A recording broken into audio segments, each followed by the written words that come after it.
So the Winnipeg Jets might be the only team that can look like a cup contenders and completely lost all in the same week. You've got Connor Hellebuck playing out of his mind and the rest of the team forgetting how to score. Or the team scoring and Hellebuck forgetting he's the reigning Vezina and Hart winner. Are they elite or just confusing? Welcome to the Shift Report.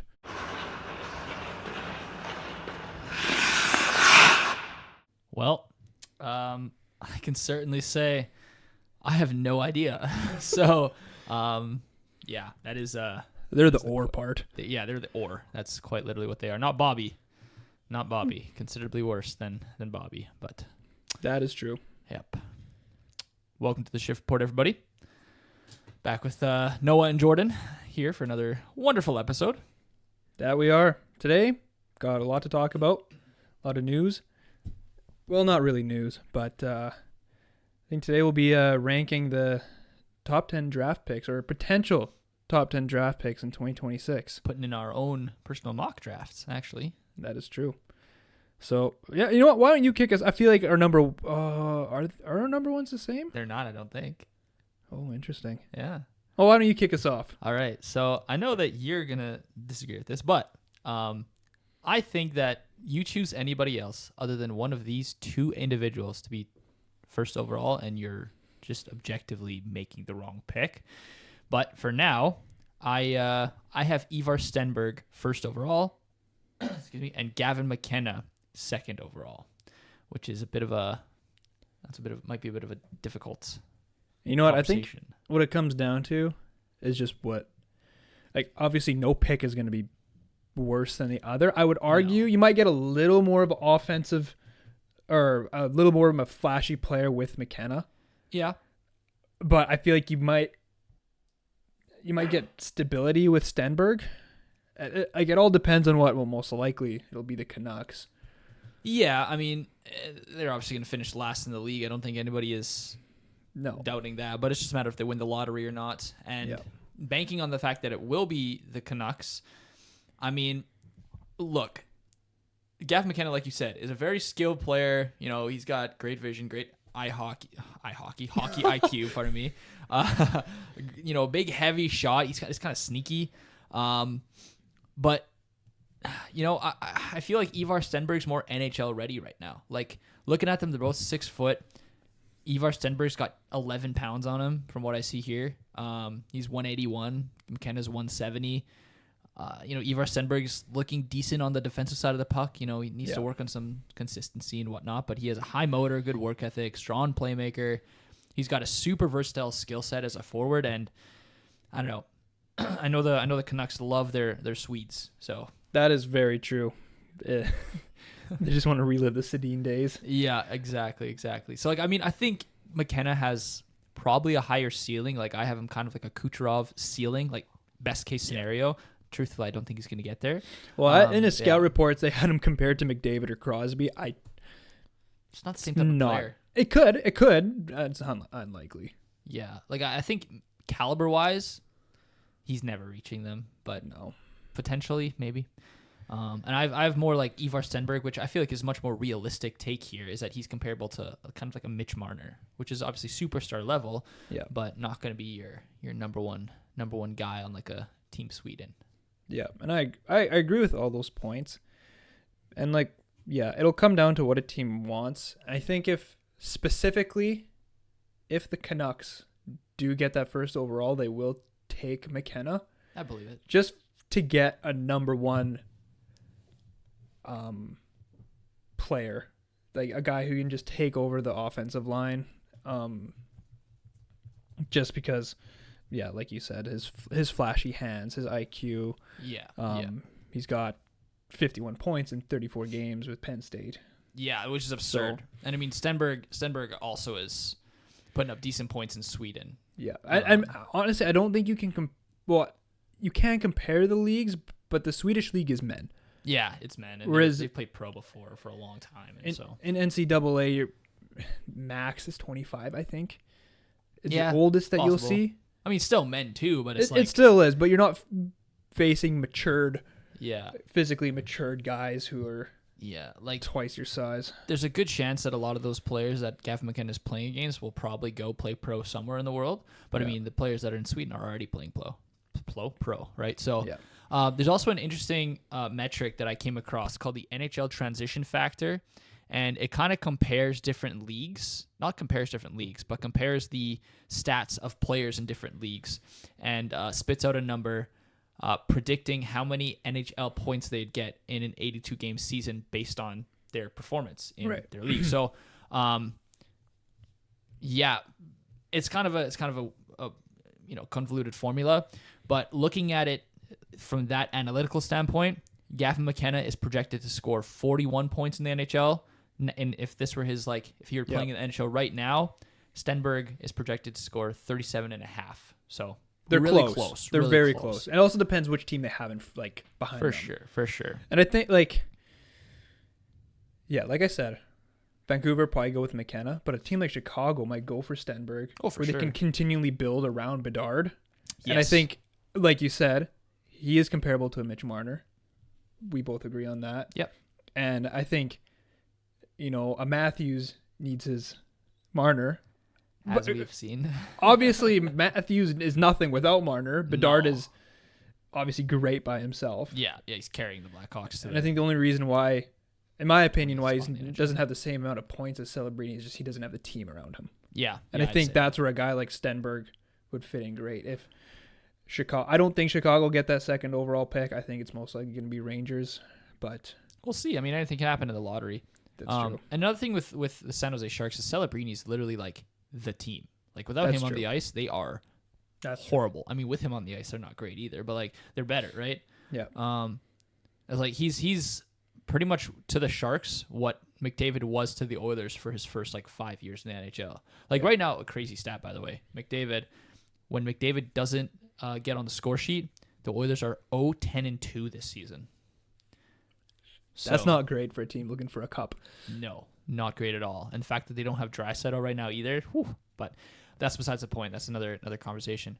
Connor Bedard, he's super important to the Blackhawks. I do think the Blackhawks, I don't know if they have take off Bedard and take off Celebrini. Is San Jose better than Chicago? I would argue yes. I'd probably say yeah, but it's close. They got guys they got young guys like Smith. They got older guys like Toffoli. Yeah, and I guess Chicago does have Bertuzzi, Taylor Hall, right? Or no? Maybe I'm wrong about that. I don't think Hall. Where is he now? I actually don't even know. Is he on the Canes?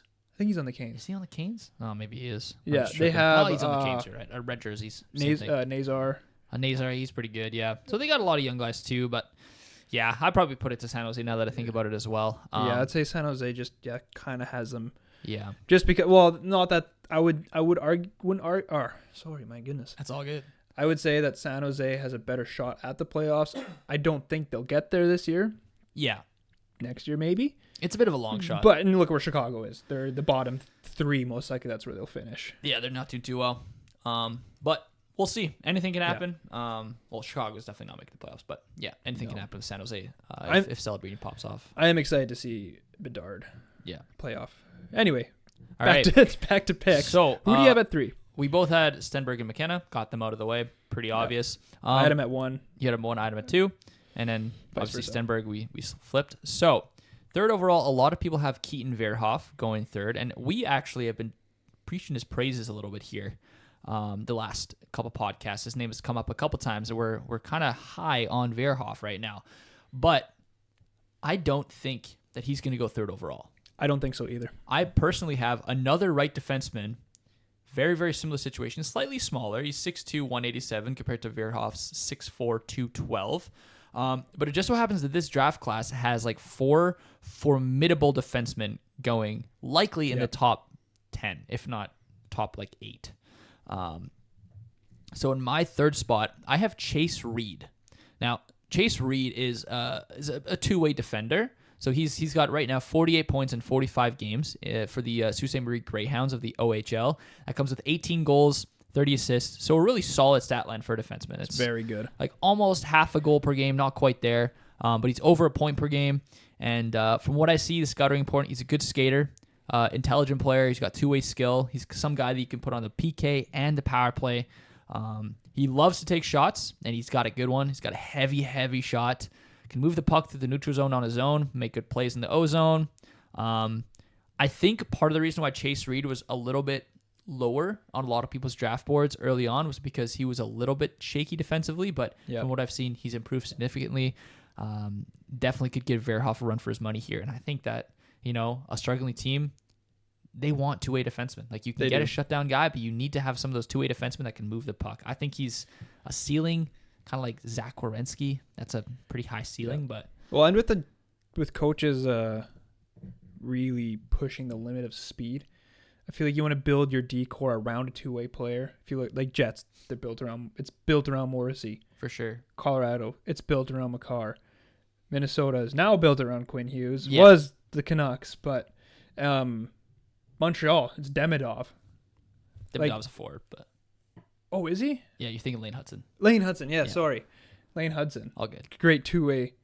Oh, fantastic. Like, they're all built around two ways, not around enforcers anymore. The game's changing. It's getting faster. I mean, we can just look at Vegas. Like, they have a variety of defensemen. All of their kind of one-way shutdown guys are playing terribly. But then you have Shea Theodore, who's a +10 in a sea of minuses.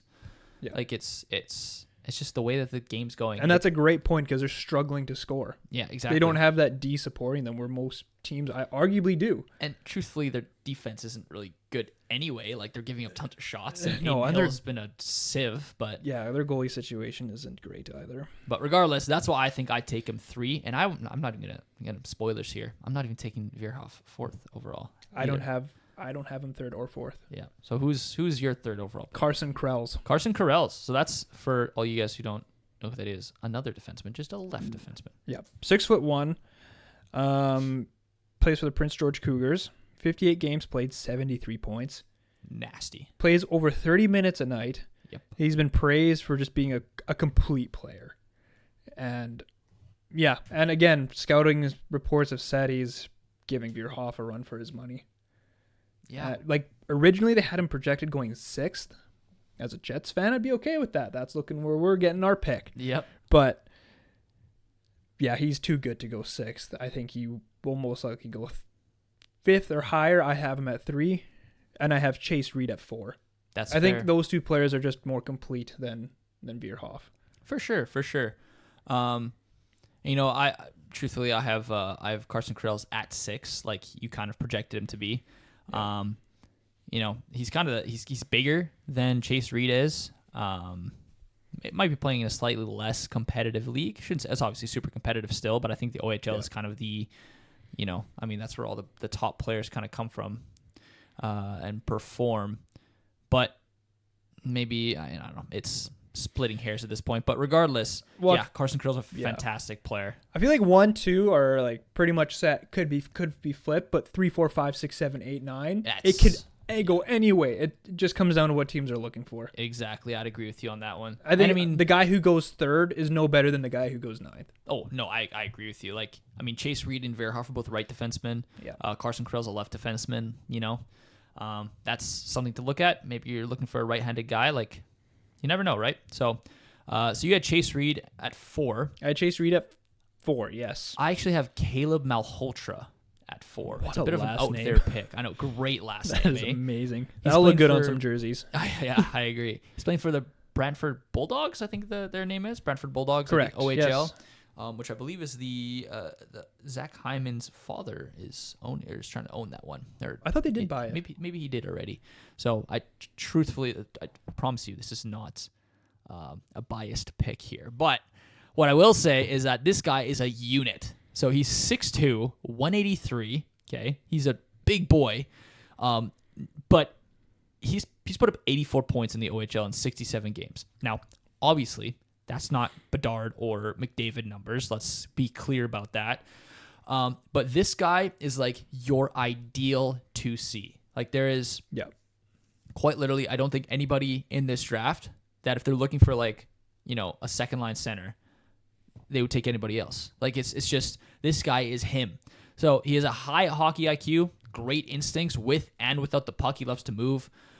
He kind of dictates the pace every shift, high compete level, never gives up on plays. That's kind of off the puck, right? But with the puck, very unpredictable, creative, has soft hands, nice mitts, nice pair of mitts right there, eh? Get the Canadian out of me here. But no, great playmaker, actually a sneaky shot. That's probably something that he could work on. But again, he's quick and agile. From what I read, the only critique a lot of people have on him is he could be more physical with his size because he's a big boy. Yeah, and that's exactly the only critique I have down as well, is that he just struggles along the battles along the boards. Yeah. So, but very, very few flaws. But yeah, I agree with you. Yeah. I probably should have him higher. I have him at 8. Fair. He again could fit well into 4 or 5. Could go anywhere. Yep. The big comparison I have is Patrice Bergeron. That's who I think I would compare him to, which is obviously, one of the most impactful players in the league for so many years. Yep. The line of, what was it, Crosby, Bergeron, and Marchand? That was the Olympics and whatever. Dynamite, dude. So yeah. If I was the Oilers and I had to pick in this place, that's who I'd want my team to pick. Yeah. But obviously, that's just any team I feel like could use a 2C. And at this point, the Flames are in the 4th position, fourth draft spot. So I think they could use an upgrade on Morgan Frost as their 2C. Yeah. But so Jonathan Huberdeau is not really going to be doing it for him. So that was your number 4. That was your number 4. Yeah. Mine was Chase Reed, as discussed. Yeah. Pretty much have the same thing to say for you. Not really much to go into detail about there. Yep. My 5, I have Keaton Vierhoff. Okay, me too. Yeah. He is a big boy. Yes. 6'4", 215 pounds. He's averaging 20 minutes of ice time in the NC. Yep. 20 points in 33 games. So, yeah. He's praised for his impact felt around the ice. Obviously not putting up points like the other guys ahead of him. Yep. Different league. If he's playing in the O or the W, like what does that look like? Yeah. NCAA is a different beast. Yep. Exactly. Yeah. The only critiques I've read from scouting reports is that his skating isn't on par as other guys and struggling to defend off the rush. But other than that, he's a very complete player like the other guys. I don't think he's the two-way player that teams are looking for right now. Yeah. Like he's definitely in the top 4, like would fit nicely in a top 4 defensive role. For sure. But yeah, I feel like he'd be a great supporting role for a guy like Quinn Hughes, Cale Makar. To me, he'd be like a Sandberg. Yeah, or like now recency bias, Connor Murphy for the Oilers. Like they signed him. He's kind of that shutdown big body guy, right? Yeah, he can make the right offensive plays, fantastic defensively. But he's not going to knock your socks off with goals. No, he's not going to have those quick moves like Quinn Hughes does. No. But, yeah, so honestly, I could maybe see him fall 6th, 7th, 8th. Yeah. I don't think... Oh, my gosh. What? Nothing happened. Nothing happened. I just did No, moving on. Yeah, moving on. All right. Don't worry about it. Who's your 5? I just want to say for Keaton, I also have Keaton Vierhoff. Okay. All the things that you said as well. I just think that he's going to be like an Aaron Ekblad, I feel like, in my head. That's kind of what I'm envisioning. And, you might think, oh, that's not too bad. Aaron Ekblad wasn't he first overall pick in like 20... I don't know. I feel like he was. I'll fact check you on that. Like he could turn into like a Mo Sider eventually, but I feel like his offensive game would have to improve at a rate that is like not... I don't want to say not possible, but it's just very, very difficult. So I'm kind of looking at him as like an Aaron Ekblad, which is obviously you're going to have him in your top 4, likely your top 2 at some point, but he's not really the guy. He's not going to be the whatever. He's not going to be your decor that you build around. The Norris winner. Yeah. Yeah. He was Ekblad was number 1 in 2014. Yeah. Oh, 2014. So the year before the McDavid sweepstakes. Yeah. So anyways, that's why I have him at 5. And then now I have Carson Karels myself at 6. So I feel like I don't need to go into it too much. No. At 6, I have Albert Smits, the Latvian. Yeah. Another big boy. I feel like his stats don't really reflect how good he is. Because, again, similar to Stenberg, he's playing with men, and he's 17, I think, at the time of recording. Yes. We still 17's birthday is 2007 in December. Okay, perfect. So we have a long time before that. But yeah, he's praised for moves the puck, makes the right play. He's a very big boy. Okay. and Sorry, yeah, I'm very trying to calculate his age in my head here. Oh yeah, sure. Very defensive first, offense comes after mentality, which is great. This might be. I don't think. No, he's 18. Pardon me. Oh, he is 18. He is 18. He's 2007. Oh yeah, okay, yeah. He's 18. But still, playing 18 years old, playing with like 25 to 30 year olds, like that's absurd. It's impressive. And yeah, like his numbers don't reflect, but like in the World Junior Championship, he had 5 games, 5 points. Respectable. Yeah, very respectable. In the Olympics, which he played in, he had 2 points in 4 games. Yeah. And arguably the hardest pool. Yeah, like genuinely very, very impressive. Yeah. I don't know. Like, obviously he's not as tall, but he kind of reminds me of like a prime Tyler Myers. Yeah. Hey, I get it. You're drafting in the lottery. That's not really necessarily like you want to shoot for the stars, right? With the caliber of player you're getting, but not every lottery pick is going to turn out to be something special. If you can get a solid depth guy for your defense, plays top 4 minutes, even top 2, that's all you can really ask for. And that's a win. And you got to wonder too, like we're comparing these guys, like, oh, these stats, the way scouts, is Mitch Marner, he's a Tyler Myers. Wouldn't compare any of them to McDavid or Crosby. Like, how many of them actually stick? Yeah. You know, like McKenna most likely will, and Veerhoff, or not Veerhoff, even if they're STENBERG. Even if they're not going to hit that superstar status, they'll be in the find a league. way into the league no matter what. Yeah. Yeah. Not like a nail Yakupov. Like I feel like those days are over. Patrick Stefan. Yeah. Like I feel like that's most likely never going to happen again. Yeah, I doubt it. I mean, scouts are too good. And there's so much social media pressure nowadays. Like, I mean, even the McKenna thing, with punching that dude and breaking his jaw, whatever, to defend his mom. Like, back in the day, he likely doesn't really get that much flack, or that gets pushed under the rug, which maybe leads to like more of that behavior, right? Yeah, exactly. Whereas now it's like, oh, it got broadcast immediately. We knew in minutes. Yeah, that, oh, this guy is getting criminally charged for assault, right? And obviously the charges got dropped and all that stuff, which is totally the fair. Media portrayed it as he's getting arrested, might have time in jail. Then the story came out of what happened. Yeah. So. And so nowadays, like, GMs see that. And so that's another reason why I think Gavin McKenna might drop to 2, is because, like, well, it's not really a big thing. So maybe I shouldn't say it's a reason. But it's funny you say that. Just look at the Shane Wright situation. Yes, Montreal didn't like his attitude. Yeah. I forget who was. And then I think the next 2 teams just didn't need Ducks, that type of player. And because Ducks went with Slavkovsky. I thought he was a Swedish guy. Anyway, it doesn't matter, but he dropped to 3rd overall. Dropped to 4th overall. 4th overall, right, for Seattle. Yeah. Like, the top 3 teams passed up on him. And to be honest, he didn't really play in the NHL for 2 years, right? No, he spent a long time in the A. In the A, yeah. I mean, he played a couple games. And he's turned in, like, for a 4th round pick, honestly, I feel like he's turned into a good depth piece for Seattle. Like, he puts up okay points. Yeah. I'm just pulling up his stats here. Like, this year, he has 25 points in 70 games. Like, a great depth piece. Yeah. I mean, not what they were expecting when they initially drafted him. Like, last year, he had 44 points in 79 games. So, but honestly, even in the World Juniors, he didn't blow me away. No, he did well, but yeah, he's like a half a point per game guy usually. This season, obviously, is like I said, down year. I don't know. He's only playing 13, 14 minutes a night.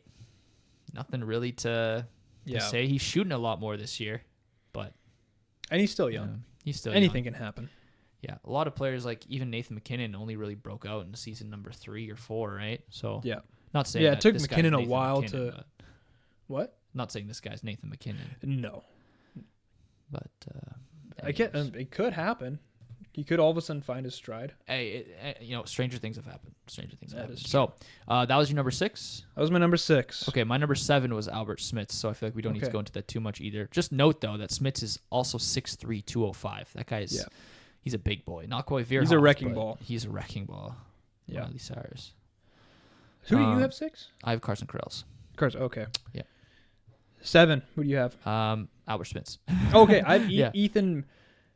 Oh man, I'm gonna butcher this. Belchitz? Ethan Belchitz. Yeah, this guy's big. He's a beast. Plays for the Windsor Spitfires. 6'5", 227 pounds.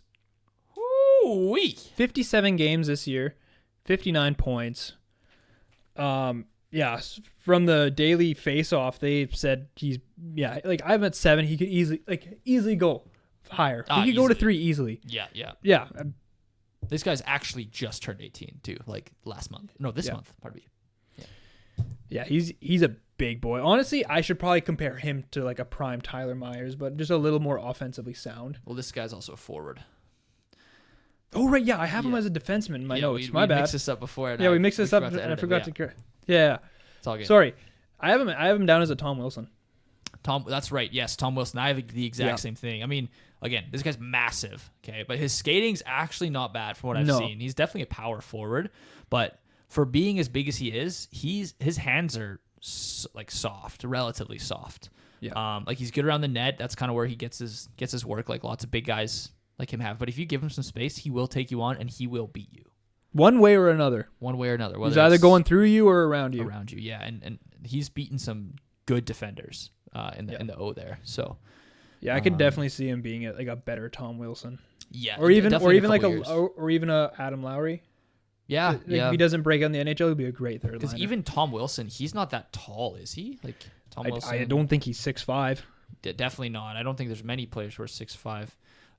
He's 6'4". Okay, so he's actually big, close, and he's 225. So, but they are very close. Keep in mind, this guy's barely 18, so he's 6'5", 227. Tom Wilson's 6'4", 225. Like if he gets more muscle on him, yeah.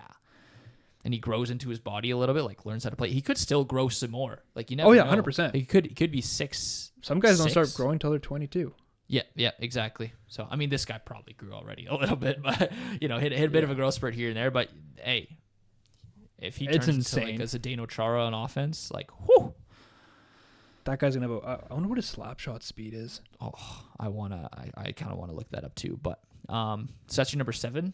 That's my number 7. All right. Well, we already said my number 7 was Albert Smits. My number 8 was Ethan Belchitz. So okay, we don't need to talk my number too 8 much was Caleb Malhotra. Okay. We've already touched on as well, so we can move on from that. 9. For 9, I believe our number 9 and number 10 are similar. I have Tyne and Lawrence. That's what I have as well. Okay. So Tyne and Lawrence, he's 6 foot 185.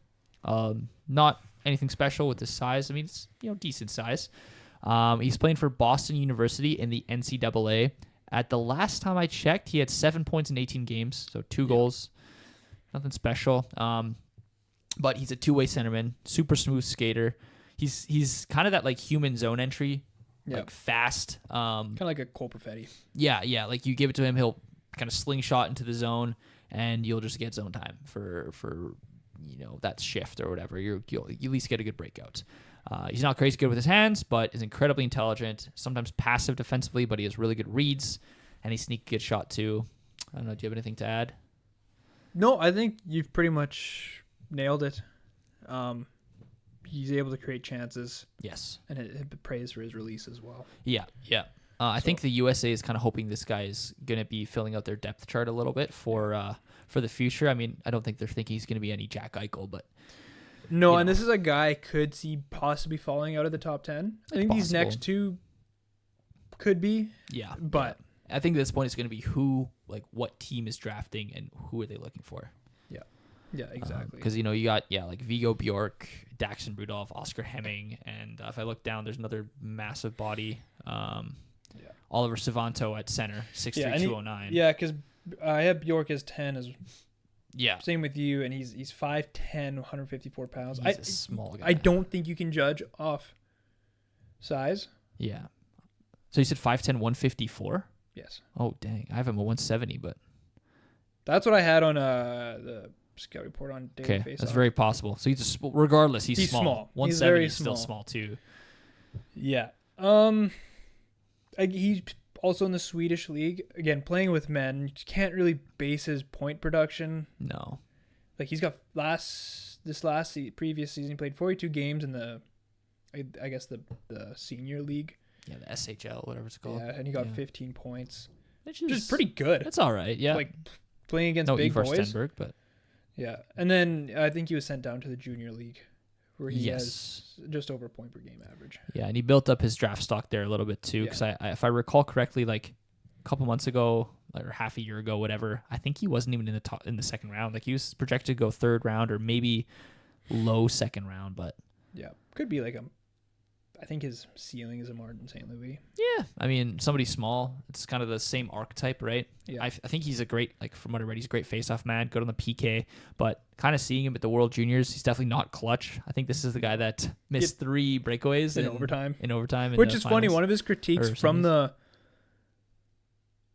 scouting reports was lack of breakaway speed and a tendency to do too much. That's funny. Like, no, that makes sense why he missed 3 breakaways. That makes sense, yeah.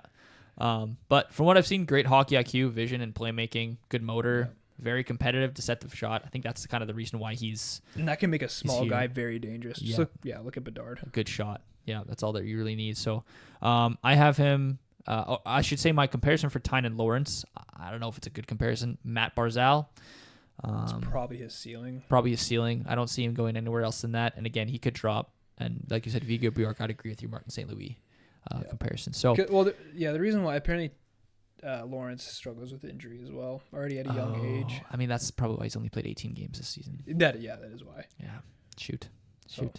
I mean, it sucks to see, right? But sometimes the best ability is availability. So that's true. That's why I could easily see him go 12th. Yeah, that's definitely possible. Like you said, it probably just comes down to what teams need. Yep. And who's drafting. That'll the draft order turns out. Yeah. I think that's what it'll come down to. So, there's our top 10. Whether you agree with us or not, let us know. We'd like to hear your take on it. I know the draft is still a couple months away here, but it's coming up faster than you think. It's already almost April, and the draft is in end June. So. And the draft lottery just got announced yesterday for May 10th. Oh, May 10th. Okay. Or I think. Yeah, that makes sense. It's after the it's regular season, which is all we need. So. Yeah. The playoffs get figured out by itself. So. Yeah, exactly. But yeah, I guess shifting into a very hot topic lately is goalie interference. Yeah. Has been granted the GM meeting was in Florida this last week. It was. So obviously, again, goalie interference brought up probably the most talked about subject there. And rightfully so. I think if we look at Morgan Barron's goal against Pittsburgh, I think if you want to pull that up. Pull it up here. All right, so this is going to be a bit of a play. So, what you'll see is, I don't know who. I guess is Morgan Barron the one coming down the wing? Then I don't think it's Barron coming down the wing. He's the guy supporting him on the left there. Okay. Yeah. So if I let it play, so it's Brad Lambert shooting. Yeah, and then Morgan Barron pushes the Pittsburgh defender into Sheilov. Yeah, so I'll play that again. You can kind of see. Yeah. Yeah. So I want to get your initial thoughts on that first. Well, I saw this a little while ago, and at first glance, you see a goalie getting flung out of the crease, and you're like, oh my gosh, like what just happened, right? Like this is definitely goalie interference. Yeah. This was called a good goal, if I'm not mistaken. It was called a good goal. Okay, so it was called a good goal.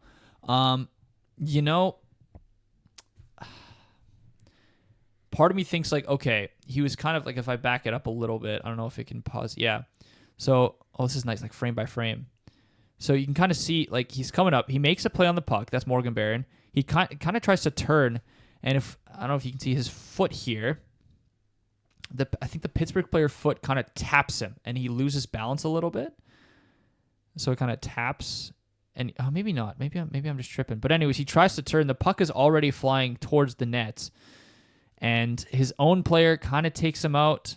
Gets maybe a little push from Barron, but that's a tough one. That's a tough one. So So I'll read you the rule. I'll probably call it a good goal just off my own thoughts, but yeah. So the rule is if a defending player, this is right from the rule book, word for word. If a defending player has been pushed, shoved, or fouled by an attacking player so as to cause the defending player to come into contact with his own goalkeeper, such contact shall be deemed contact initiated by the attacking player for the purposes of this rule, and if necessary, penalty assessed to the attacking player. And if a goal is scored it would be disallowed. So my initial thought was, this very well should not have counted. Right. However, I think and I don't know what they looked at. Yeah. They might have different angles than we do. Yeah, it's possible. We're not in Pittsburgh. And we're Toronto. not in Toronto. Yeah. Ugh. Thank goodness. Thank goodness. Yeah. Thank the Lord. But amen. Amen, brother. It kind of looks like from the replay that the Pittsburgh player kind of shoved himself to get that inside position on him. Yeah. Causing Barron to lose balance. A little bit.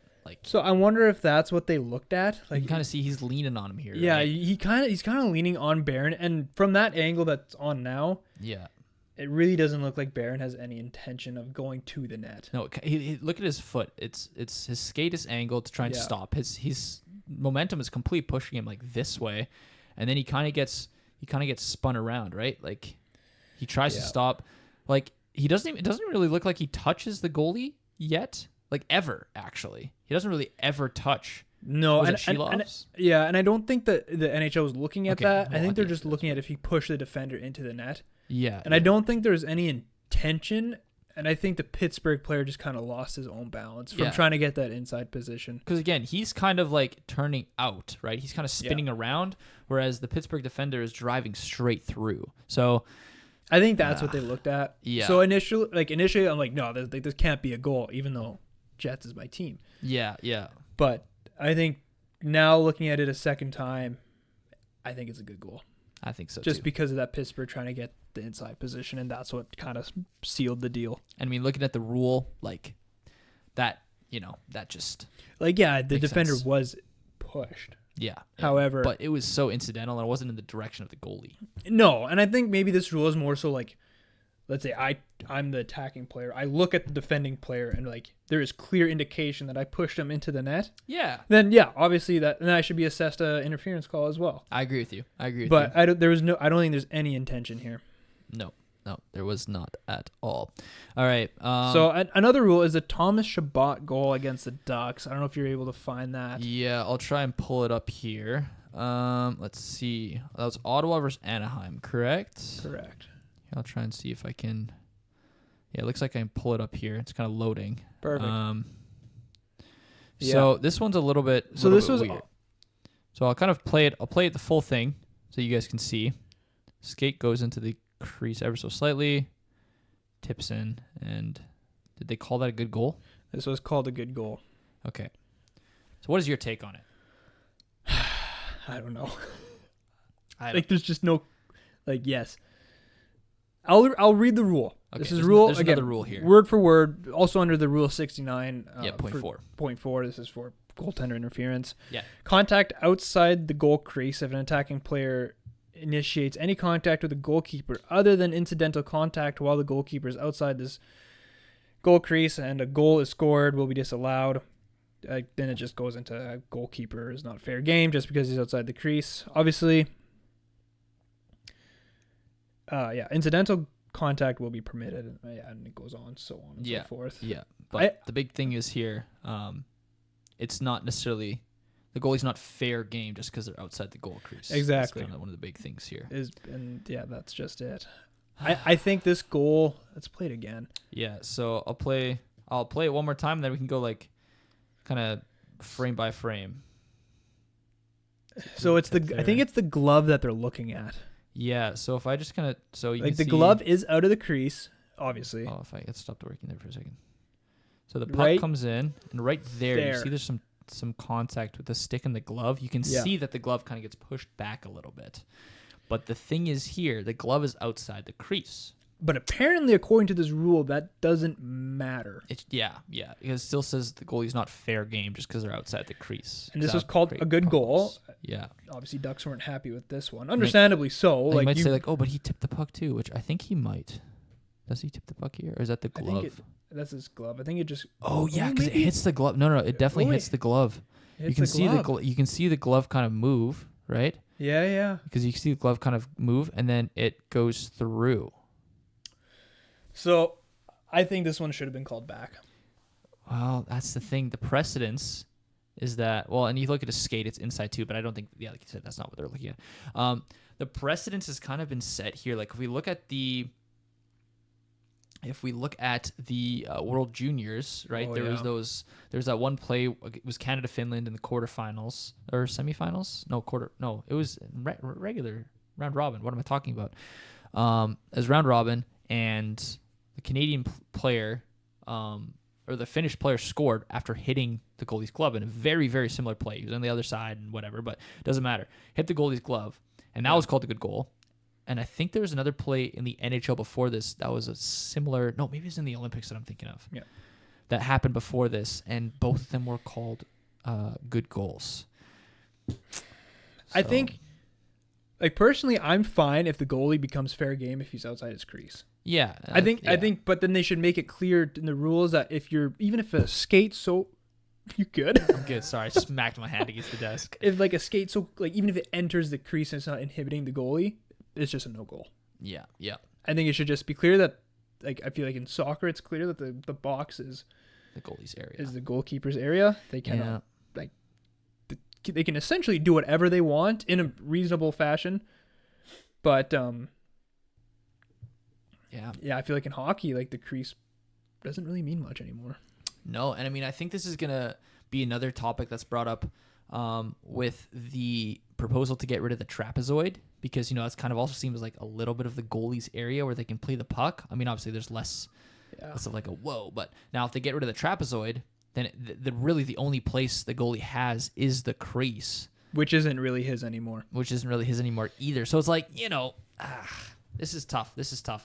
And I have one more here. It's the Buffalo versus Panthers. Okay, I'll pull that one up here real quick as well. Buffalo versus Florida. I think should be getting pulled up here. As it loads. All right. Perfect. Here we are. So this one was also called a good goal. The same thing. Is the glove being out of the crease? Yeah. I think this one's more clear that it clearly inhibits. And let's watch this in slow-mo here. So here's a kind of a similar play to the Shabbat one, just from the other side. Yeah, I mean, it clearly inhibits his... But the thing is... So what are you looking at?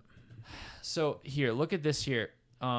If we rewind it, you can see that the defender right here kind of pushes the Buffalo stick into the glove a little bit. And so that could be one thing of like the defender initiating the contact, which is fair. And I mean, like the Shabbat one, it's also outside the crease pretty clearly, right? And he tries to make the save, and he's still kind of pushing on that Buffalo stick with his arm. You see he's kind of holding it down. Yeah. So the contact there isn't entirely on the Buffalo player. No. And I don't know. What are your thoughts? My thoughts is, if the rules were clear that the goalie is out of his crease, his glove's clearly out. Yeah. Turns out it's fair. Obviously, a guy can't go and whack the goalie's glove down. No, I mean, that would be a penalty on any player, right? Yeah, exactly. But I think the rules should be clear that the Buffalo skate was obviously in the crease. Yes.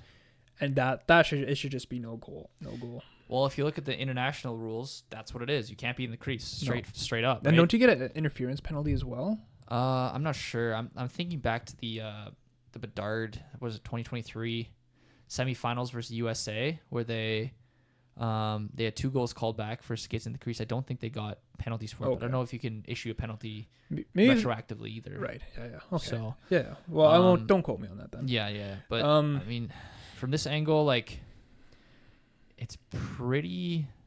Like, his stick is so in the way there, right? Like, it's just. Yeah. The puck comes in, and he doesn't really allow the goalie to make the save. Again, it's outside the crease. And if they're calling it a 50-50 puck, the goalie was clearly inhibited of making the save. 100%. Like, that stick is still touching it, even the puck's past, right? Yeah. But then you look at this overhead view, and you kind of see the Florida player really pushing him in. Like, he can't move his stick. I think it should have been called back.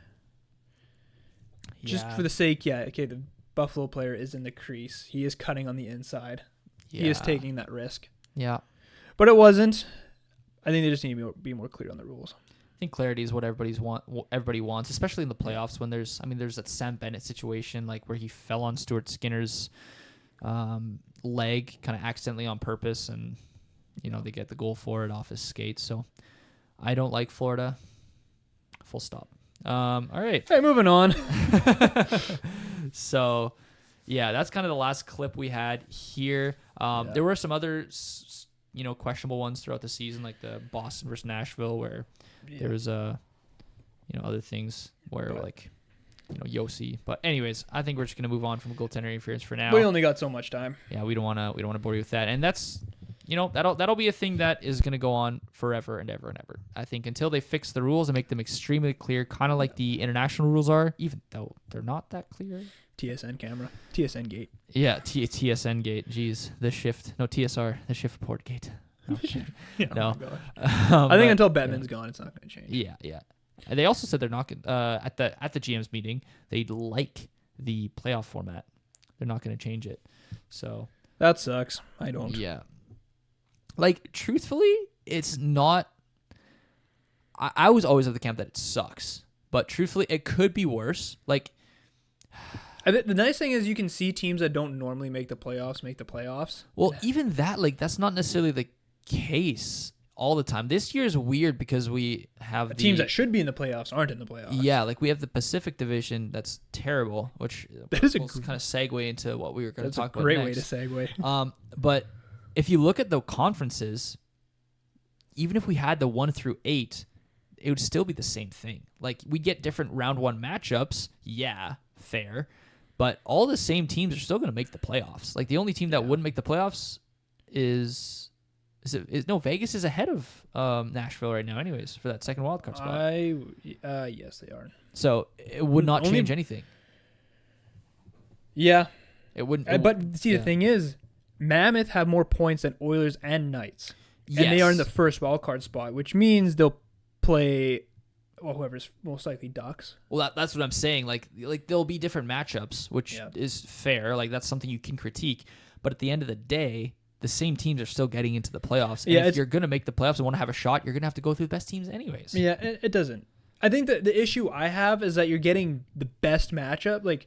yeah, you're gonna have a Dallas Avalanche series. That should be a Western Conference final, not a second round matchup. Yeah, that's right. And a Stars Wild, a potential great series. But if you think about it, anyways, like, you're gonna have that Dallas Avalanche series regardless. And that's true. So in some ways, it just doesn't feel like that the best teams are for last. Yeah.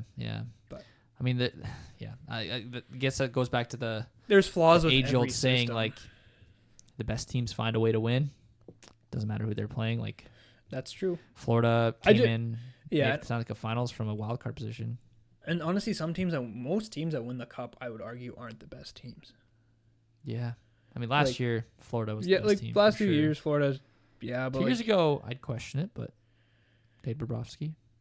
Yeah, well, I don't think Vegas was good. No, Vegas. Oh no. But. And the Avs, the Avs were good. I feel that was the best team in the NHL and the best team won the cup. Yeah, for sure. And they showed it through the playoffs. There was the Lightning before that, and they were just the best. Yeah, okay, maybe I'm wrong. I mean, maybe we should say the best regular season team doesn't necessarily always win the cup. The best team does. I think that's fair because the best team makes it through all the tough playoff matchups, no matter what. Yeah, and that's a good point. But you look at Boston, right? The President's Trophy broke the record for most points in a season, and they go and get ousted in round 1. I get the President's Trophy curse, whatever, but come on now. But that kind of leads into our third segment here on the Pacific Division. Pacific Division. They're a dumpster fire. McDavid was kind of speaking candidly when he said this, but he called them a pillow fight. And when asked about kind of how he thought about playing in that division, rightfully so, he kind of expressed almost like gratefulness, I guess, or kind of we're fortunate to play in this division. He said, quite honestly, it gives Oilers a good chance to make it. Arguably, to me, they're the best team in the Pacific. Stats don't show right now. Yeah, they've had just so many issues throughout the regular season. Now I think when Draisaitl comes back, it'll be like, hey, they can finally find the flow of things. Yes, yeah. So I don't think, the points just come down to they've just had to rearrange so many things. Yeah, and I mean, this is kind of what I'm talking about here, but in the history of the NHL, there have been 7 instances where a division has 6+ teams playing and none of them win. There's been 7 times in NHL history that has happened. 2 of those times were in the last week and a half, and both of them were the Pacific Division. Well, let me pull you up a stat here quickly. So while you're saying that, I have the division things here, but so the West Division, back when it was called the West Division in 1974, that was the first time. The Smith Division in 1981, second time. The Norris Division 1982, so back to back, rough, back to back years. And then the last time this happened was in 2022. It happened twice. It happened to the Atlantic in February, and the Central Division, big bad Central. No, I'm kidding, different entirely. But the Central Division in 2022 October. And then we have the Pacific Division on the 19th of March and the 21st of March, 2026. Not even like in the same year. They were like the back-to-back game days, basically. Yeah. Almost. Well, here's the goal differential Ugh. this season by division. Okay. Atlantic is in first with plus 88. Then Central with plus 31. Right. Thought that'd be switched around, but that's okay. Metropolitan with plus 3. And Pacific with negative 122. Oh, my gosh.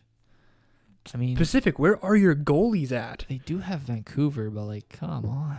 Like, that is just... Jeez Louise. Oh, my days, right? That is not an attractive stat. No. And I mean, when your best team is probably like Anaheim right now, that is not a good look. I mean, even like Edmonton is probably up there as well. I'm not saying that Edmonton's not one of the best teams in the Pacific, because they are, but like, come on. Yeah, it's just a bad division right now. And just kind of talking about Edmonton again, McDavid had some very interesting words to say after they lost to the Lightning. Now, this came on Monday, or I guess it was during the weekend, and then Monday he kind of clarified things, and I'll read you the whole quote here. But he basically said after the game, post-game on the Lightning, he said, they got a great system, referring to Tampa Bay. Yeah. They're perfectly coached. They all know what they're doing all over the ice. It's impressive. They are a great team. They're extremely well coached. They're extremely well organized. They're very, very rehearsed in everything that they do. It's very impressive. And when you do break them down, they got a heck of a goalie to backstop them.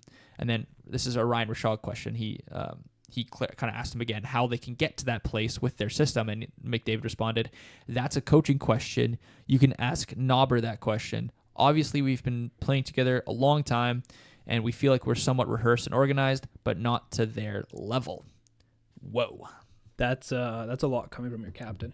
Yeah. And I mean, considering McDavid is usually a pretty non-confrontational guy. Yeah, he's pretty even keel, like really good for the PR. That's a lot of words coming from him. A lot of words from the guy who doesn't talk much. Yeah. So naturally, the hockey world kind of blew up about that. This was a hot button topic. And then he ended up clarifying later on with, no, I'm not taking shots. It's just everybody can be better, myself included. Everybody can... Oh, sorry, I read that line twice. So everybody can be better, myself included. It was just more complimentary of a great team in this league that came in and played a good game. Nothing more than that. Then in a follow-up, Knobloch was also asked how recent mentions about the coaching staff from both Leon Draisaitl and Connor McDavid had resonated with him, because Draisaitl had also mentioned coaching before and then right after the Olympic break. So Knobloch said, when you are losing and not playing well, you want to do things better. Coaches are no different. Coaches are always wanting more of the players, or players want more of the coaches.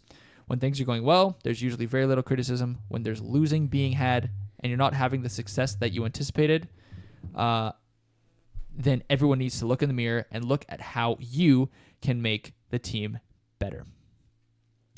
Now, I don't think anybody right now is, pitchforks out, torches out, screaming for Knobloch's head right? No, like he's had a lot of success with the Oilers. Yeah, he's come in his rookie season as a coach, brings them from 2-9-1 to the Stanley Cup Finals, and then the next year he does something somewhat similar, right? Brings them to the Cup Finals again. Just proved it wasn't a fluke. Yeah. Proves that something worked, right? Whether it's having McDavid and Draisaitl on your team or something else. But definitely now a lot of his coaching decisions have kind of been put under the microscope just because of the position that the Oilers are in and the hockey market that they have. And I wouldn't put it all on Knobloch. Like he can only play the cards he's dealt with. Yeah. Right. And I think it comes down to management. Obviously, the line blending has been awful. I just don't get it. Like you have McDavid, Savoy, and Podkolzin who do great against. After Draisaitl got injured, I forget who they played. But anyways, wasn't it the Florida? No, they lost to Florida later on during one of the blended games. Oh right. But no, they were playing against. They won 2 games, or I guess 1.5 games after Draisaitl went down. And then they go into Tampa, or they go into Florida, and they just like Knobloch blends it in practice, blends it in the game, blends it during the game. Like it's just ridiculous. And then he goes into Tampa, and same kind of dealio, but there's just no stability. And when you have one of your top guys out, and as many injuries as they had, like they didn't have Emberson for a while. Colton Dach was injured. They didn't have. They're missing somebody else too that I can't think of off the top of my head. But regardless, when you have that instability in your lineup, you got to try and create it somehow. And I don't think blending your lines is going to do that. No, it's not. So, but should change something. Fact check myself. But the Pacific is currently at -203. Oh my gosh. Oilers are the only one with a +4 in the positives. I will say the Canucks are what brings that down. Yeah. They are at -80, but yeah. Anyway. Cup year. Cup year. All right. No. Plan the parade, Canucks. Plan the parade. Yeah. but yeah, it's wild. Yeah. How this is going for the Pacific Division this year. I actually have kind of, again, piggyback off the Oilers because they're kind of the most interesting team at the moment considering nobody else is really doing anything in the West here. But a very interesting stat that I heard earlier on this week regarding Ty Emberson. Okay, so Ty Emberson last year was traded to Edmonton from San Jose, I believe in the Cody Ceci deal. Blockbuster, yeah. So he's a younger D-man. He's not particularly huge, but he's not bad at throwing the body around. Regardless, he didn't play super well last year. He had some good games to start the season, kind of dropped off. He ended up being kind of the 7th defenseman when we got Klingberg in there and stuff like that. But regardless, this year he had a much bigger role. Yeah. Unfortunately, he went down with an injury shortly after the Olympic break. But now that he's come back from injury at this most recent game where they beat, who did they just play? Utah. They beat Utah 5-3 or 5-2 or whatever it was. He came back in the lineup, and that kind of caused some people to do some research. So Ty Emberson is 2nd in the league in shots against per 60. Now that's in D-man who have played over 800 minutes, so like consistently playing, right? So just in consistent D-man in the league, he's 2nd in the league in shots against per 60, which means when he's on the ice, he is 2nd best at keeping shots away from the net. That's crazy. Now, I have some comparisons. That can make Skinner look good. Exactly. It can make Jari look good, which is exactly what happened. He was on the ice. First game back, 18 shots against him. Was Jari in net? Jari was in net against Utah. They won, yeah. He's also 18th best in expected goals against per 60. So a little bit less jarring. No, jarring. Oh, my word. Little bit less jarring of but it's still as top 20 in expected goals against per 60. That's absurd. Yeah. So this just kind of keeps on going. There's only been one game this season where Ty Emberson has been on the ice for more than one 5v5 goal against. There's been one game this season where Ty Emberson has been on the ice for more than one 5-on-5 goal against. That's really good. Yeah. So think about it. At even strength, not even just even strength, 5-on-5, which is where you play majority of your hockey. There's been one game where he's been on the ice for more than one goal against. Now, which is, no offense to Oilers, pretty big to say. Yeah. To be fair, he only plays around 15 minutes a night, right? But that's still 15 minutes a night. So Ekholm, again, harder matchups, and he's on the ice for 20-plus minutes a game. He has 7 games where he's been on the ice for 3 or more goals against at 5-on-5. And 16 games total where he's been on the ice for 2 or more goals against at 5-on-5, whereas Emberson's had 1. That's insane. Jake Wallman has had 4 games with 3 or more goals against at 5v5, 12 games with 2 or more, and then Darnell Nurse, I don't even know if I want to say this one, 17 games with 2 or more goals against at 5-on-5. Good to know that 11 mil is going to good use. Well, 9.25, but like... Oh. It's not, that's not much better. It's not better at all, actually, if we think about it. Well, okay, it's $2 million better, but who cares? That is an expensive pylon. So that kind of leads me to my question. Barring the Oilers make the playoffs, which they will. I think is pretty. They're at 85% right now, I think, so it's pretty likely. Does that earn him a bigger role in the playoffs? I think it should. The numbers aren't lying. But the thing is, do you think he can? Maybe this is just him playing kind of sheltered minutes. 15 minutes isn't nothing, but it's not. Well, Knobloch likes blending the lines. Give him a chance. If it doesn't work out, be like, okay, well, you were great as our third line, our third pairing. Yeah. That's and it's possible. A good depth piece. Very good. That means you're a reliable guy that you can have 15 minutes on the ice. Yeah. So that kind of pushed it further. Like, they obviously picked up Connor Murphy this year. Yeah. Good pickup. Great pickup. Who's been a bit of a stabilizer. But, Ty Emberson, maybe he keeps this play up because he's the kind of guy that he never really has a bad game anymore. Like, he's kind of one of those guys. He's a very balanced player. Okay. So, now you kind of have to question, like, Ty Emberson makes $1.5 million or $1 million. That's cheap for a depth piece. And Murphy's probably going to be wanting $5 million in the offseason. So let's say Emberson keeps this up. Let's say you try and get him to that 20-minute mark. That's like a $4 million 5 minutes of play 100%. time. Like, if you can get him to play that consistently for 20 minutes a night, why pay somebody $5 million? We can get another guy for $2 million. Yeah. So it could, depending on how he plays. Well, knowing the Oilers, they'll sign him for 11. Yeah, naturally, that's how it goes. Yeah, like Stan Bowman masterclass, right? Steal of a deal, but that could be something like maybe the Oilers want to spend big elsewhere. They look at Murphy, 5x2 or 5x3, whatever, and then they look at Emberson, 1.5 by 2. Like, then they can go get like a better winger, or they could re-sign Dickinson potentially. Maybe they could. Right, there's decisions to be made. Maybe re-sign Roslovic. I liked Roslovic on the Jets. He's a good player. He's a great depth piece. He's a good driver of the play. That's the thing. I think 100%. that's what the Oilers need. So, but anyways, that's kind of my Oilers talk for the day. I realized it was very dominated by the Edmonton Oilers today. But I think it's more to come. And more to come, because they're the only Western Canadian playoff team. So, anyway, Art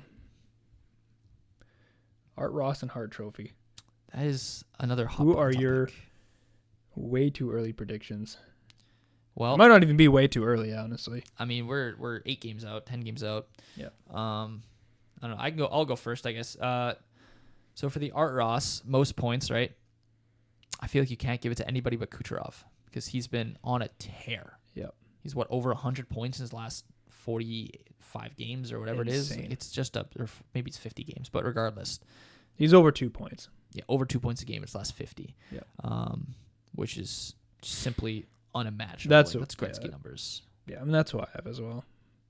No, I say that's Gretzky numbers because there has been some people comparing Kucherov to Gretzky, which I think is an absurd comparison. But hey, people can have their opinions. People can. I think the closest thing we've had from Gretzky is Crosby and then McDavid. So, not in that order. I'm just meaning these two players. Sorry, you just have to be Canadian. No, I'm just kidding. Hey man, who else is there? Who else is there? No one, actually. Literally no one. That comes close. Yeah. Well, Lemieux, but Hart Trophy. I want it to be Celebrini. It'll be Kucherov.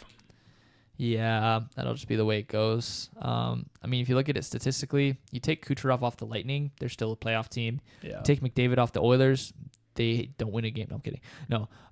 No, that's what the San Jose. If you take Celebrini off, that's exactly it. San Jose, you take off Celebrini, they are a lottery team. And then you take McDavid off the Oilers, and they're likely a wild card team. So you look at straight value.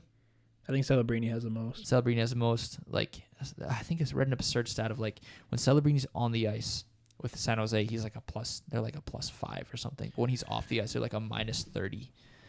which is like geez Louise. He is generational. I think it's safe to say. He's the next one up for sure. Yeah. Like his ceiling isn't McDavid, but it's definitely Kucherov or McKinnon. Flip, like it could be close. It could be close to McDavid. It could be. Like he very well could get up to a level where it's like, dang, this guy is almost McDavid-esque. I don't see him control the play like McDavid does. No, I mean a large part of McDavid's game is the speed, and I think that's why he's so incredibly good. Like his skating is unmatched. Yeah, like there's and never that's been why a skater as good as him. He's maybe closer to a McKinnon than a probably than a McDavid. that kind of driver. Like still generational. No, of course. No arguing. Of course. But yeah. So. And then Bouchard for Norris. No, I'm kidding. That's ridiculous. That is. Hey, you know what? Most points in the league, it's an argument. It's there. It is there. I've been seeing more articles. It is there, actually. He's top 12 in points in the league. You're not just by D-man in the league. He is leading D in points. He's going to hit 90 points this year. Like, that doesn't happen every day. No. So, anyways, that's a conversation for another time. But I have a quiz for you. So, if you remember correctly, last week I had a quiz for Jordan about the top 15 Canadian sporting moments. He had to rank them. He got a point for every single one he got right. Now explain your quiz. My quiz, be it that we've been talking about the Oilers so much, I have created an Oilers quiz, just 15 random trivia questions. Okay. So each one you get right is a point to your total for the end of the season. Okay. And yeah, I think you're gonna enjoy this one. I think so too. So let's get it started. Let's go. Sorry, I have to get cozy. How many Calder trophies do the Oilers have? I know it's like a rookie thing. How many Calder trophies? But how many rookies under the Oiler crest or wearing the Oilers crest have won the Calder trophy?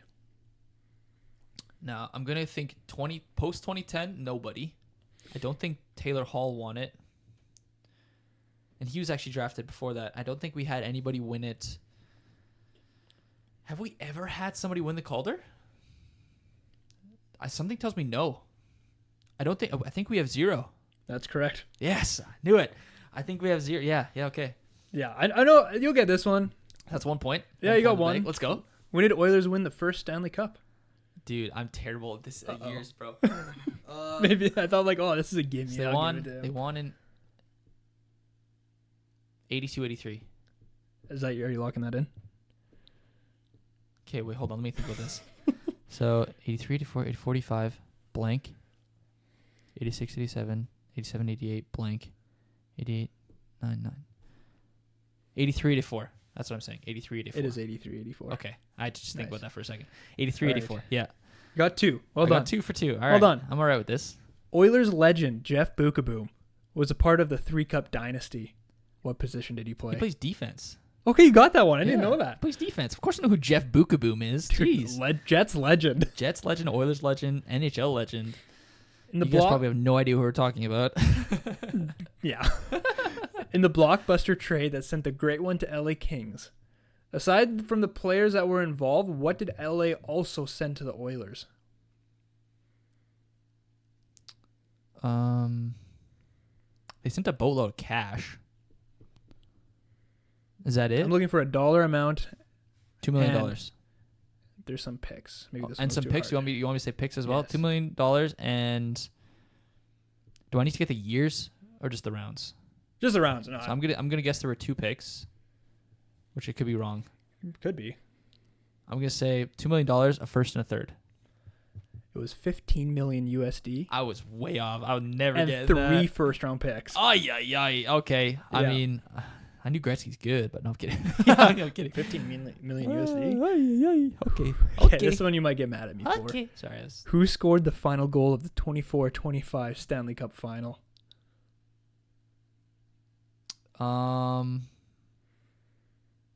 Who scored the final goal? Game 7, 2-1. Jeez, I just watched the highlights like a week ago. Shoot. It's not Bennett. You watched the highlights? I was just in nostalgic mood. I was Feeling watching okay? the good games. I know. I'm sorry. Wasn't Barkov. I'm gonna guess Sasha Barkov. No, Sasha Barkov's nasty. he's good. Reinhardt. It is Reinhardt. Okay. Do they three-peat if they have Barkov? Like this year? Yeah. I don't think so. That's fair. I think the East is too good. So I'm 5 for 6? Yeah. 4. 4 for 5. Yeah. Which Oiler scored the final goal in the 1985 Stanley Cup final? Mark Messier. No. Paul Coffey. Shoot, Mark Messier was the 87, I think. You would know more than me.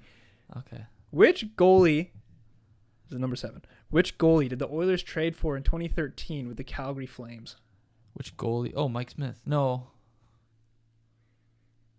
they had Mike Smith much later than that. Which goalie did they trade for from the Calgary Flames 2013? Yeah.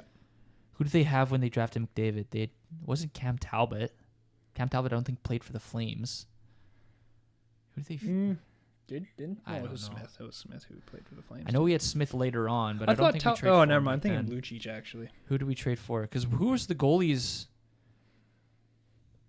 We had Happy Boulin, we had Dubnyk, and then that was, you move on, and then we had Ben Scrivens, but that was Toronto.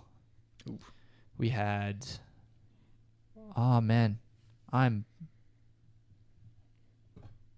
blanking on this one. I should know this. You should. Koskinen? No, he wasn't from the Flames. We didn't have him until later on in the Mike Smith era, too. Oh, man. Is it Cam Talbot? Is Laurent Brossoit. Laurent Brossoit. He didn't even... Oh, my gosh. He was terrible when he played for us. He was great when he played for the Jets. Yeah. Jeez, okay. That was a bad one. My bad.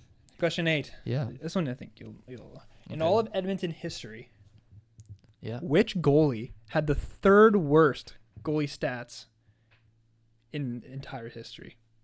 In all of history, In which all goalie of had the third goalie- worst yeah. goalie stats? I chose third specifically Why? because that's the only one I knew. So this is out of all NHL goalies. No, all NHL Or all Oilers all goalies. Oilers goalies Okay. in all of Edmonton. Well, it's not going to be history. Skinner. I know that for a I'll give you a fact. hint. It is 2000s and up. Okay. It is a goalie in the 2000s. It's not Dwayne Rollison. Mikko Koskinen. Jack Campbell. Oh my gosh, I forgot he was even a player. Oh my gosh, that's crazy. I wouldn't have got it, but that's crazy. So I'm only looking for one season on this one. Okay. There's 2. Yeah. But in what season did Edmonton go through 3 different coaches?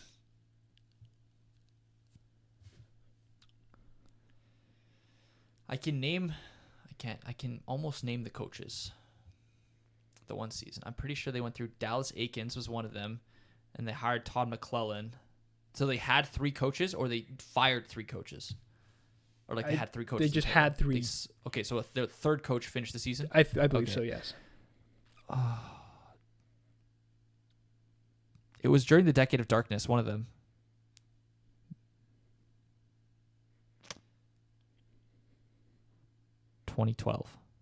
Ooh, 2014. Dang it! It was 94, 95, Okay, I would and never got that. 2014, 50. I kind of figured that's what but Who were the coaches? I don't know. I didn't look them up. I'm kind of curious, but I'll look it up later.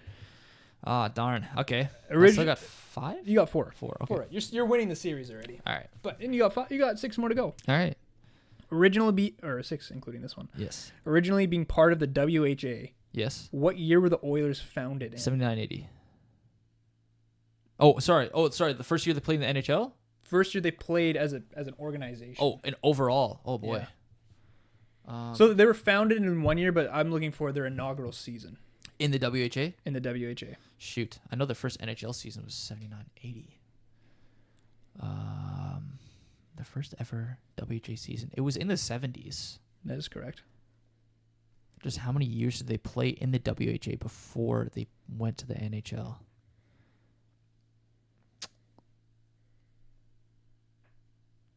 '77? 1972.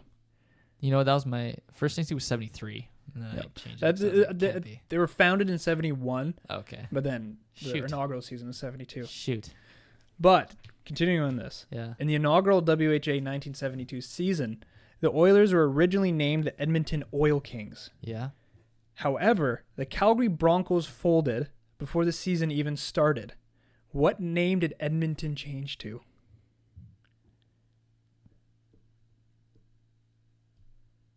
Oh.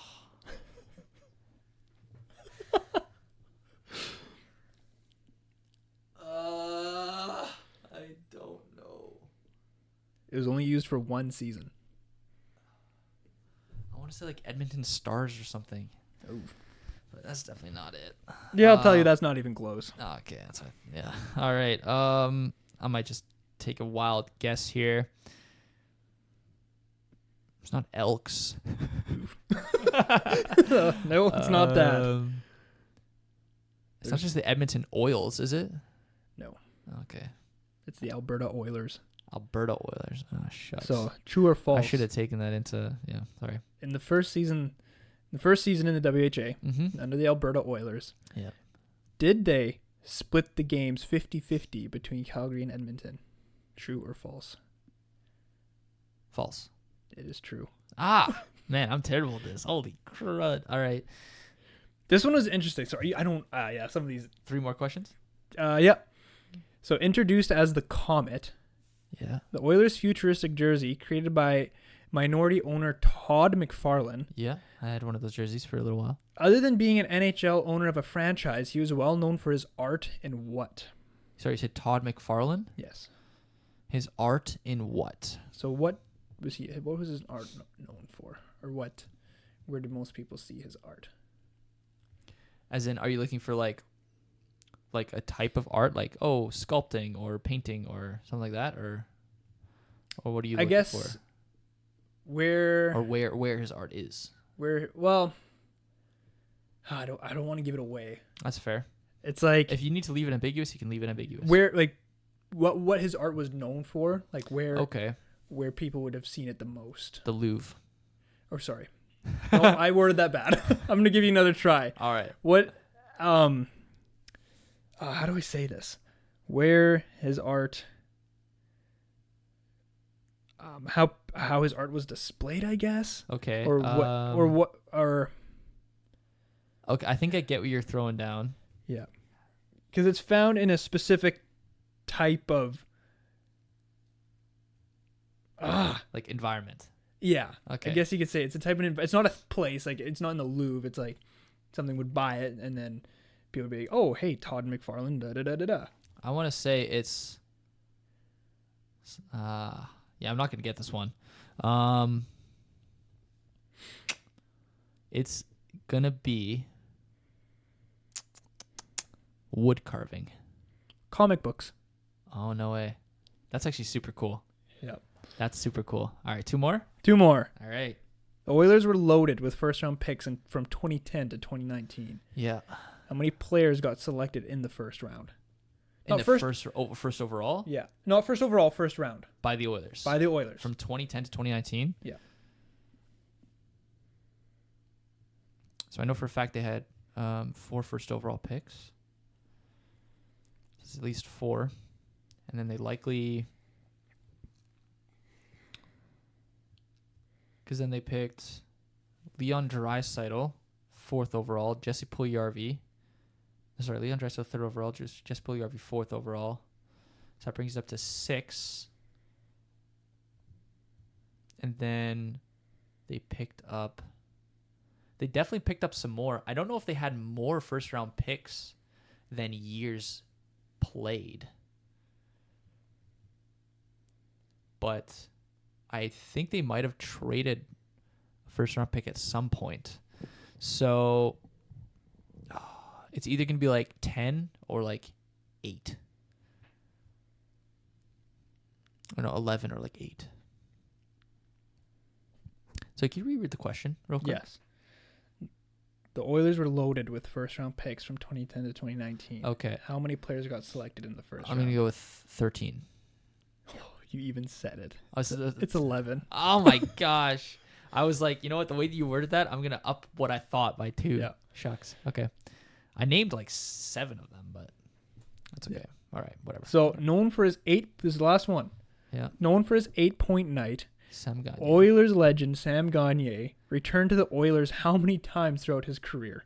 After Or like, so he got traded once. How many times did he play for the Oilers in his career? I should reword that. 4. Is 3. Dang it. And you know what? I knew he got traded, and then he got traded back twice recently, but I was like, there had to be a 4th one in there. It was 3. Dang it. I go against my better judgment twice in a row, and I get... Hey, 4 points. You're still winning. I should have had 6. Should have had 6. Honestly, I should have had 7 with that like Paul Coffey one. I knew that. That one I thought you were going to get. Oh, I knew that. Oh, my gosh. I knew that Paul Coffey scored, but... I was thinking 87. Then you had a 50% chance with the true or false. And that one, total guess. Yeah. So Jeez. I found the facts more interesting than... I should have had 6. Crap. All right, whatever. It's all good. It's all good. That was a fun quiz. I like that. Yeah. Maybe I could do a Jets history for you later. Well, if it's 2.0, there's not much yet, but... No, it'll be Jets. Atlanta Thrashers. Atlanta Thrashers. Maybe I'll include the Atlanta Thrashers in there. I mean, you included WHA Alberta Oil Kings. Or Alberta that is Oilers, true. So. Does that mean you have to read up on the Winnipeg Victorias? Maybe you do. Crap. But no, we'll continue this segment definitely later on. I think I have 2. You had 3. 3 and you have 4. I believe, yes. I'll double check that. We'll fact check. But as of right now, the rankings are Noah with 4 and Jordan with 3. So... Yep, I think that's all for today. Yeah, so I guess I'll take us out. Thank you very much for listening or watching. This episode is coming, obviously, a little bit delayed. We had some technical difficulties with the last one that we had to iron out, but here we are. So this is coming Friday morning. Our podcasts normally are released Thursday mornings at 8 a.m. Central Standard Time. You can find us on YouTube, Apple Podcasts, and Spotify. If you have anything you want to say or comment on, feel free to comment below. If you'd like us to talk about anything, again, comment that below, and we'll definitely add that into our messaging if we can fit it in. And yeah, feel free to like and subscribe on YouTube, rate us 5 stars on Spotify and Apple Podcasts. Again, leave us a comment, and yeah, I think that's it. So thank you again for listening. And we'll see you next time. Peace.